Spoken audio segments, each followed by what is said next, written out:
운동이 그냥 건강에 좋다, 이걸 넘어서요. 정말 약처럼 작용할 수도 있을까요? 오늘은 건강 저널리스트 주디 포먼의 책 운동은 약이다. 이 책의 핵심 내용들을 저희가 좀 깊게 파봤습니다. 당신이 꼭 아셔야 할 과학적인 근거들, 또 놀라운 통찰들 함께 짚어볼게요.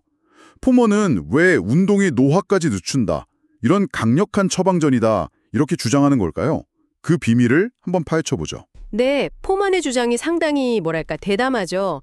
운동이 노화나 여러 질병에 맞서는 가장 효과적인 약이다, 이런 건데요. 근데 이분이 그냥 얘기하는 게 아니라 수상 경력도 있는 건강 전문 기자고 또 하버드 의대의 배경도 있거든요. 그래서 좀 주장에 무게가 실리는 것 같아요. 특히 노화를요, 그냥 몸이 망가지는 거, 이게 아니라 진화적인 수수께끼다, 이렇게 접근하는 관점이 상당히 흥미로웠습니다. 진화적 수수께끼요? 아, 그거 흥미로운데요. 그럼 그 약이라는 운동의 효과, 과학적으로는 어떻게 설명이 되는 건가요? 단순히 칼로리 태우고 그런 것 이상이라는 거겠죠, 당연히. 맞습니다. 핵심은 이거예요. 운동이 세포 수준에서부터 우리 몸을 아주 적극적으로 고치고 또 강화시킨다는 겁니다. 예를 들면 그 세포 안에 에너지 발전소 있잖아요. 미토콘드리아? 아, 네네, 미토콘드리아. 네, 그 기능을 좋게 만들어서 노화 때문에 에너지가 떨어지는 걸 막아주고요. 또 DNA 끝부분을 보호하는 텔로미어라고 있는데 아, 텔로미어요? 들어봤어요. 네, 그 텔로미어 길이를 유지시켜주고 DNA 손상 자체를 줄여준다는 거죠. 이 거의 세포 단위에서 젊어지는 거라고 볼 수 있는 거예요. 그뿐만 아니라 혈관을 좀 더 유연하게 만들고 뇌 기능도 개선시켜서 치매 위험 같은 것도 낮추고요. 면역력까지도요. 와, 세포 수준에서 복구를 한다니 진짜 약처럼 작용한다는 말이네요.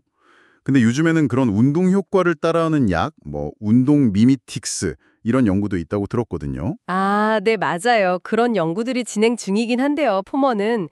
그래도 실제 운동이 이런 약물들보다 안전성이나 효과 면에서는 비교가 안 된다. 훨씬 우수하다고 강조합니다. 왜냐하면 약물은 특정 경로만 좀 따라하는 거지만 운동은 우리 몸의 아주 복잡한 시스템 전체에다 긍정적인 영향을 주니까요.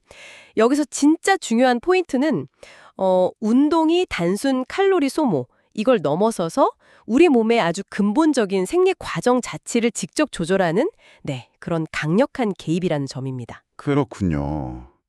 와, 정말 강력한 효과네요. 근데 그런 효과를 얻으려면 실제로 어떤 운동을 얼마나 해야 되는 걸까요? 매일 마라톤을 뛸 순 없잖아요, 저희가. 아, 네, 다행히 그렇지는 않습니다. 책에서도 아주 실용적인 지침을 주는데요. 핵심은 꾸준함이에요. 유산소 운동 같은 경우는 주 150분 정도 중간 강도, 그러니까 옆 사람이랑 대화는 가능한 정도의 빠르게 걷기 같은 거요. 아니면 좀 고강도를 할 거면 75분 정도. 이걸 권장하고요. 근력 운동들 빼놓지 말고 주 2회 이상은 꼭 포함시키라고 해요. 그리고 요즘 많이 하는 고강도 간헐적 운동, HIIT라고 하죠. 아, HIIT요? 네. 네, 잠깐 전력 질주하고 한 4분 쉬고 이걸 반복하는 식으로 짧고 굵게 하는 것도 효과적이라고 소개하고 있습니다.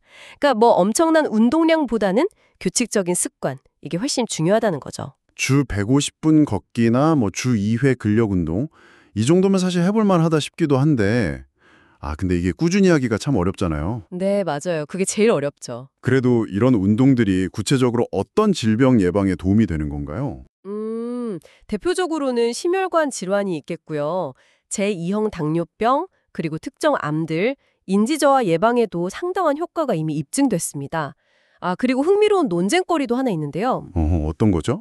바로 그 fit but fat 논란이에요. 그러니까 체중을 좀 나가더라도 운동을 꾸준히 하면 괜찮다, 사망률을 낮출 수 있다, 이런 주장이 있고요.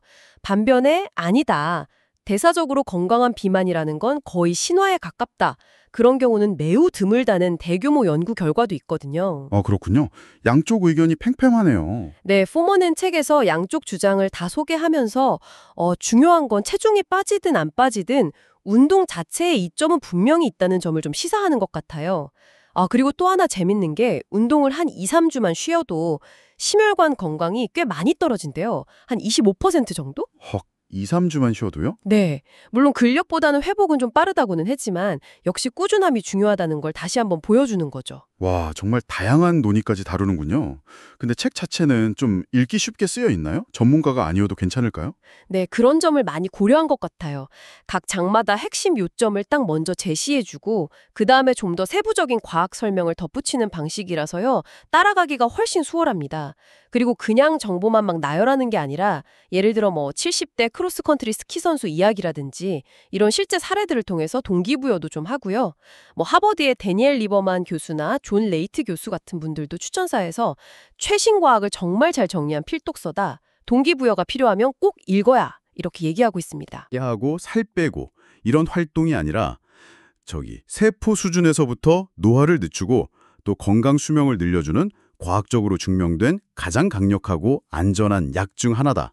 뭐 이런 사실인 것 같습니다. 네, 정확합니다. 바로 그거죠. 그래서 마지막으로 이런 질문을 한번 던져볼 수 있을 것 같아요.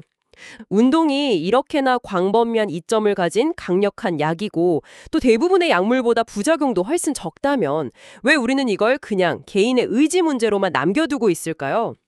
운동을 좀 더 체계적으로 처방하고 이걸 표준적인 의료 시스템의 일부로 적극적으로 통합하는 방안에 대해서 우리 사회가 좀 더 진지하게 고민해 볼 필요가 있지 않을까.